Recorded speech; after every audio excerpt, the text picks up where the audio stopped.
Alright, so this is a review on the album or original soundtrack to the movie Judas and the Black Messiah, the inspired album, yeah, with various artists.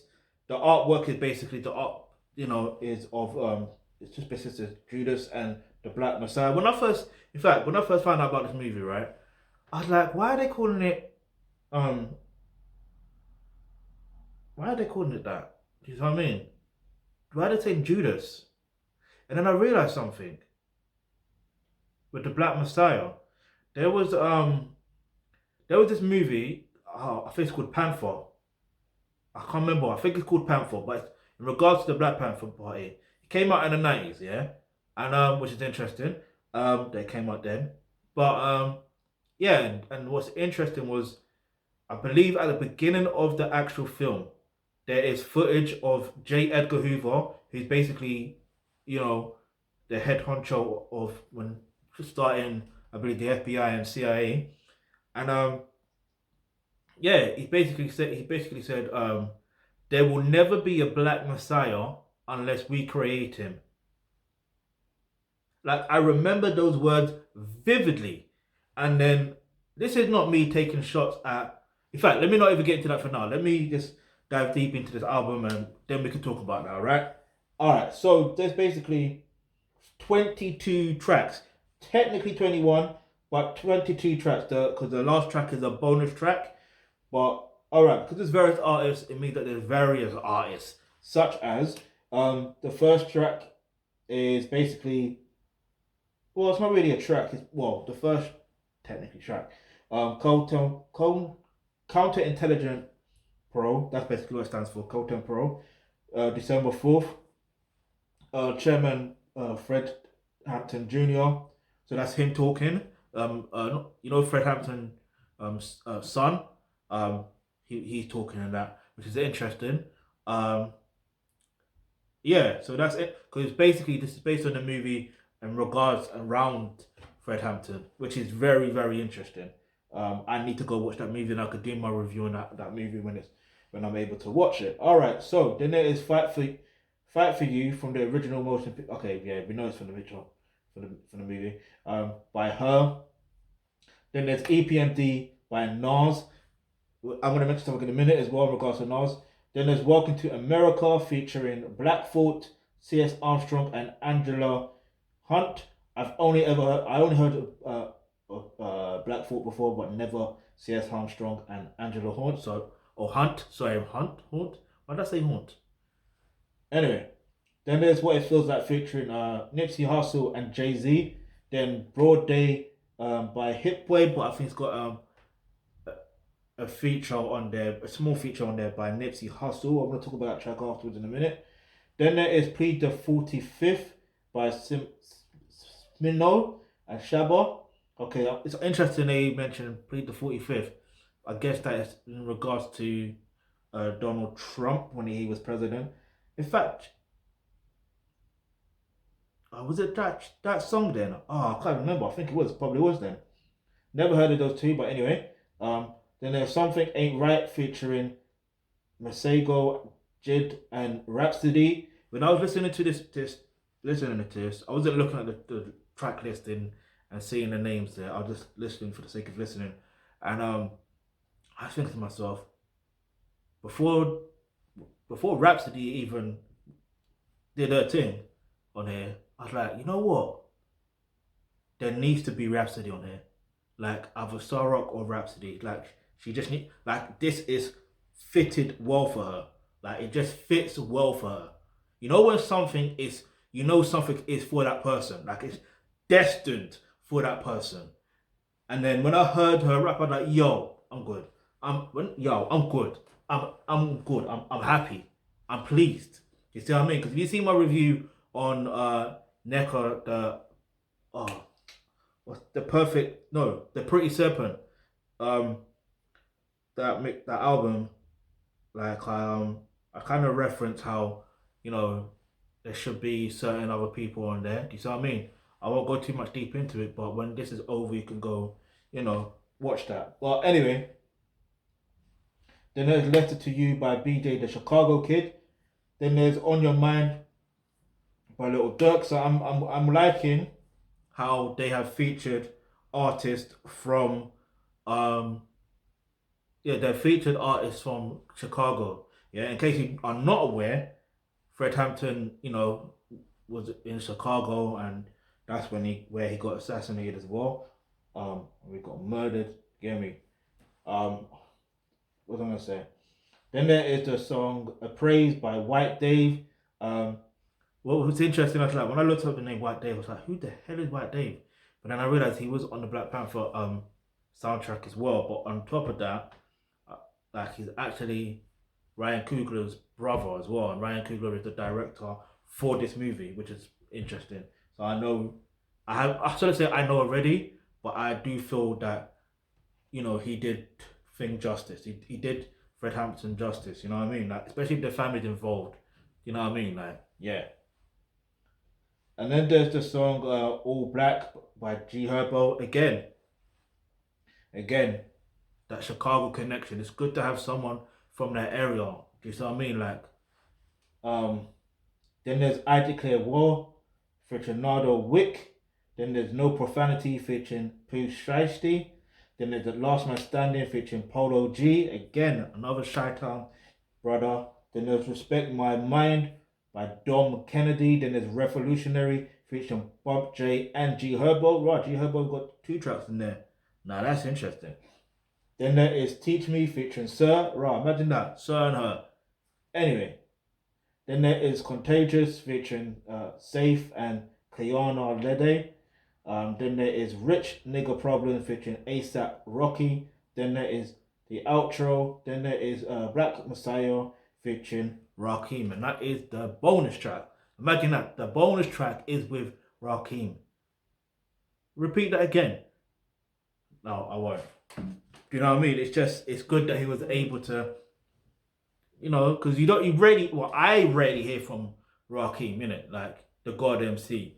So it's like, when you hear him spit bars, you have to listen. Whatever he's gonna say, you need to pay attention. But yeah, before I get into other things, I wanted to mention real quick, that with the Messiah bit. All right, so basically, this is not like, I don't believe in coincidences either, right? Barack Obama. Yeah, I know. He's your favorite uncle, ain't he? I know. He charmed his way into your life. Yeah, I know. But the reality is, he was just a puppet on a string. Now, you're probably thinking, why am I saying that? Well, just look at the timeline of events of what happened. You see what I mean? He helped bomb an African country. He bombed Libya. Like, Gaddafi was going to do something that is beneficial to black people, beneficial to Africans as a whole. Yeah? You see what I mean? Like, listen.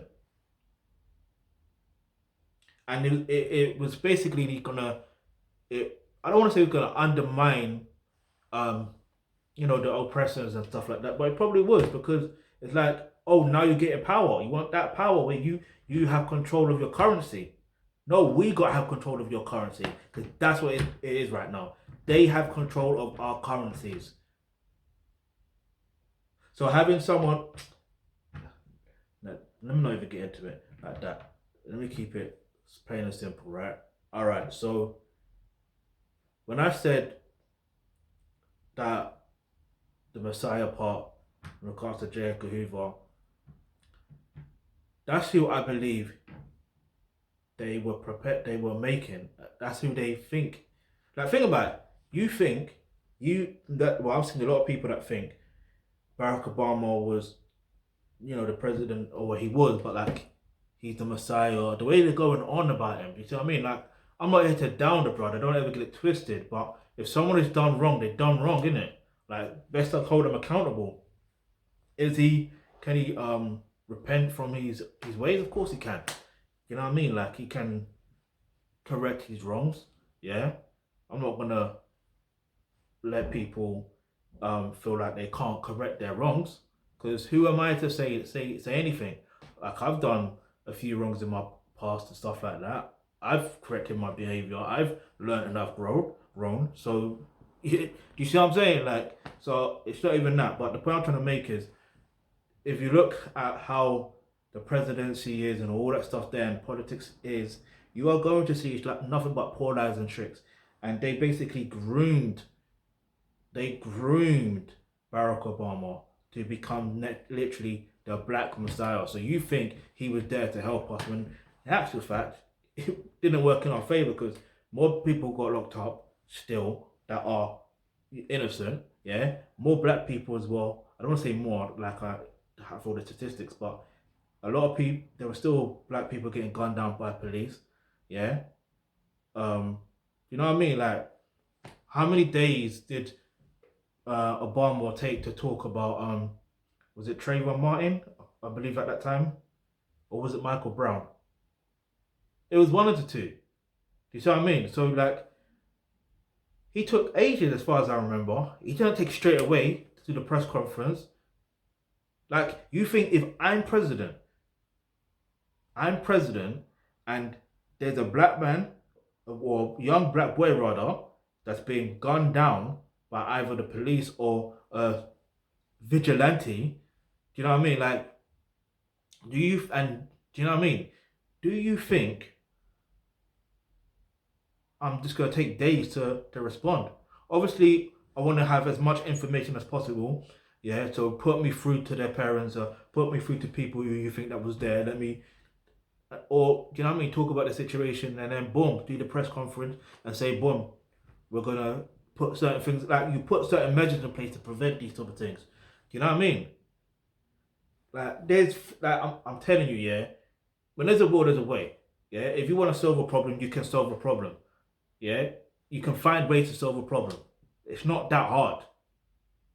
You see what I mean? It's not that hard. Yeah, you may take a few minutes, or probably even some days. It could take time to actually come up with an actual effective solution. Don't get it twisted. I'm not saying you can come up with an instant solution and on the spot. Some people can. It is what it is, depending on what the problem is. You see what I mean? But it's worth talking to people, talking to the right people, if that makes sense. That's been involved with the situation, so you can make it more effective, and you know. But yeah, got that off my mind now. So yeah, what was I gonna say? So basically, long story short, yeah, I love this soundtrack. It really does. I haven't seen the movie, but it does make me prepped and ready for the movie. It's giving me more hope about like hip hop as a whole in America. But also, the thing I was going to mention as well, there was a post not so long ago, like a couple of days ago, saying, "Oh, Jay-Z's releasing a song on Friday with Nipsey Hussle, blah blah blah," and so is Nas. Or they said they recently saying they're Nas, so it seemed like it was like a competitive thing. But lo and behold, it's funny because I was trying to find that track like on Tidal at first, yeah, and I was like, I couldn't find it. Then when I looked at, there was an actual soundtrack. Like, oh right, I gotta review this, listen to this, and review this album. And so it's basically they're on the same soundtrack. You see what I mean? It makes sense for Nas based on his discography of what he's more or less rapped about before. It makes sense for Jay-Z because he would literally was born on the day Fred Hampton died or murdered. You see what I mean? Like, he was literally born on the 4th of December 1969. The day Fred Hampton got murdered was the 4th of December 1969. Do you see what I mean? So life is interesting, the way life is. And the one thing that Rakim ended on, yeah, was the quote from Fred Hampton, ironically, which was, "You can kill the revolutionist, but you can't kill the revolution." Because look where we're here now. And I genuinely believe, had he not been murdered, had Larry Hoover, for example, was released from prison or whatever, he didn't go to prison or whatever, or let's just say he got released from prison, there would be Chicago, yeah, would be organized. When I say it would be organized, it will be organized to the point where you're not really going to be seeing these, because that's why they call Chicago the murder capital of America or something like that. You see what I mean? So it's like that could all be prevented. You see what I mean? There needs to be structure and order. And I believe Kanye West was saying something like that as well, right? Of why he wanted Larry Hoover to be pardoned and stuff like that. But you know, it never happened. So you know, unfortunately. But it's interesting how Kodak Black got pardoned, and a few other people, and even Harry Hole got pardoned, which is interesting to me. So I hope he can get back Death Row Records, and you know. Anyway, let me not talk about Death Row Records for now. But other than that, I want to give this whole body of work a straight 20 out of 20, 10 out of 10.